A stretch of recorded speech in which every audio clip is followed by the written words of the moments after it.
سلام دوستان، حتما با کلیک کردن برای این ویدیو متوجه شدید که موضوع که دارم بخوای صحبت کنم راجعش چی هستش. باید بدونید که الان این موضوعی که من راجعش صحبت می‌کنم تو تلگرام فایلش گذاشته شده به اسم جهان پیرامون، قسمت سوم فکر کنم.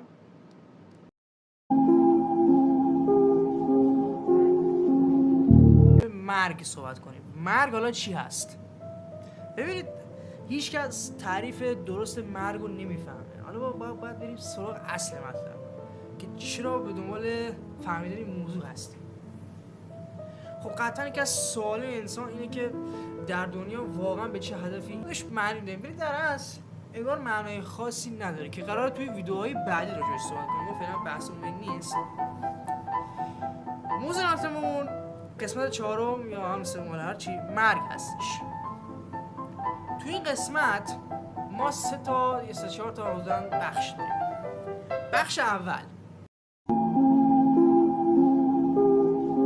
مردم به این باور هستن که بعد از اینکه ما میمیریم روحمون از بدنمون جدا میشه. خب و سپس به جسم دیگه میره. یعنی چه اتفاقی میفته؟ یعنی وقتی که ما میمیریم روح ما از بدنمون آزاد میشه و بدنمون کنه همجوری ول میشه و میتونه شامل هر موجودی باشه دیگه، انسانی، گرگی، سگی، هر چی میتونه باشه دیگه.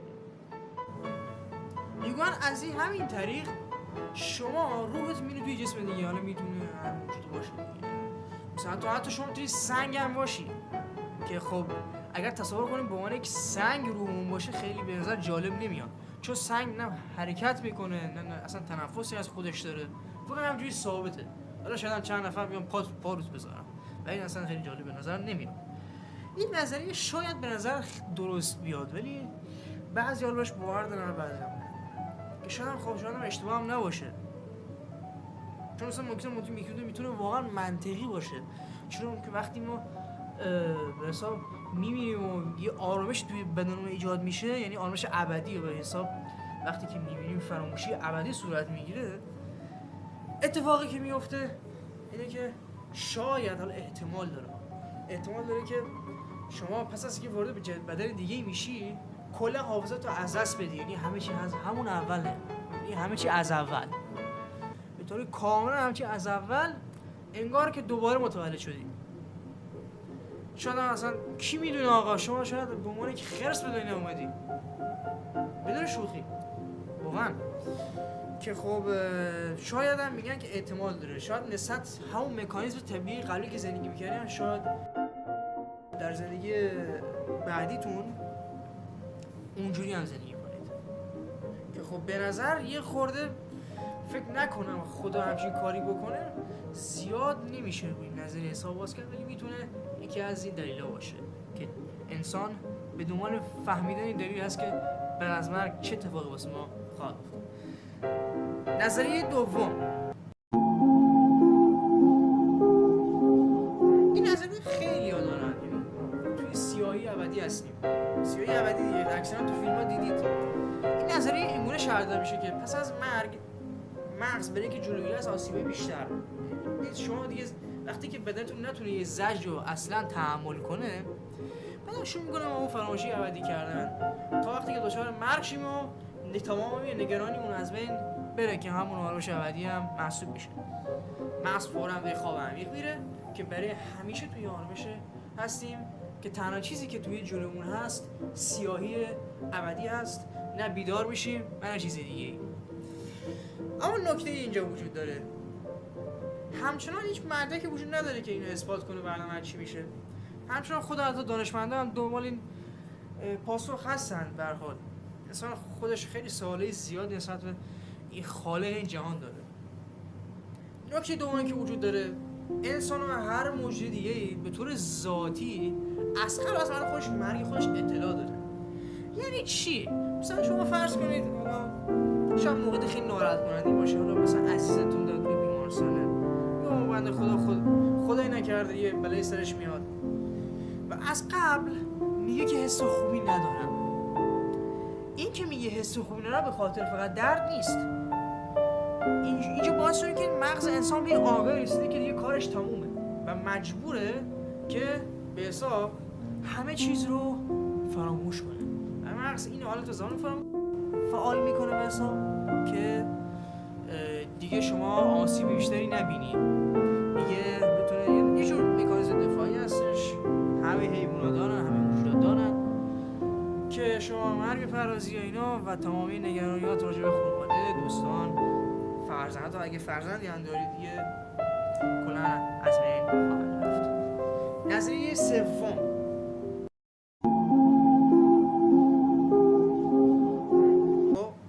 اسمش همه جا شنیدید، نظریه که خیلی از مسلمان‌ها به اینو باور دارند که وقتی مرگ صورت میگیره به حساب وقتی که اون روز قیامت فرا برسه، خدا برای ما، برای هر مخلوقی تصمیم گیری میکنه. تصمیم گیریش حالا چیه این؟ که خب ممکنه این نظریه غلط باشه، حالا هر کسی اعتقادات خودشون داره که خب به نظر من شاید به نظر نظریه غلطه، چون فکر نکنم راهی باشه که شما بری یه دفعه توی یه جنگلی، نمیدونم یه جایی از اونجا تست بگیرن. نه فکر نکنم، و حتی علم اونو فعلا تایید نکرده، زیرا همه چیز خیلی چیز مهمیه، چون همه چیز از قبل به طور دقیق و بی‌نقص برنامه‌ریزی شده و این کارا فقط از خالق برمیاد. نه فرشته هست نه چیزی، هیچ کی رو کار نمیکنه، چون خودش بی‌نقص، اصلا نیاز نداره کسی بهش کار کنه. پس این نظریه هم اینجوری به پایان میرسه و به هر حال نظریه که بین مردم شایع است. نظریه چهارم،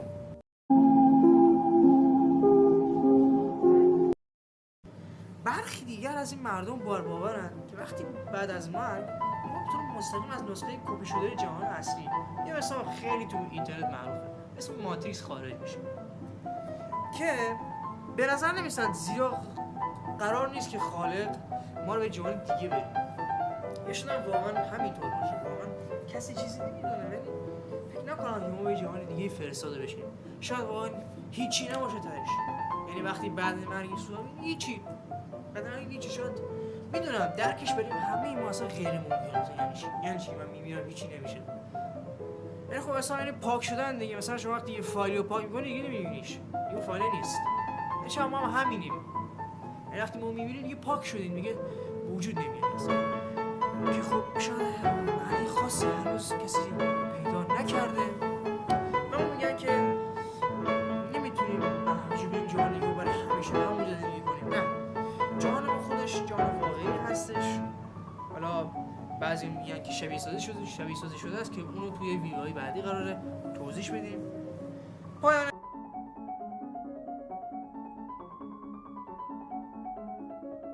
2000 years later. خلاص دوستان این موضوع بود از موضوع مرگ ما، موضوعی که داشتیم راجعش صحبت میکردیم. خلاص اگر کم بود شرمنده، چون دیگه چیز خاصی از مرگ اثبات نشده و هنوزم خیلی ها به دنبال کشف اون هستن که چرا گفتم. و همین موضوعی که بهتون گفتم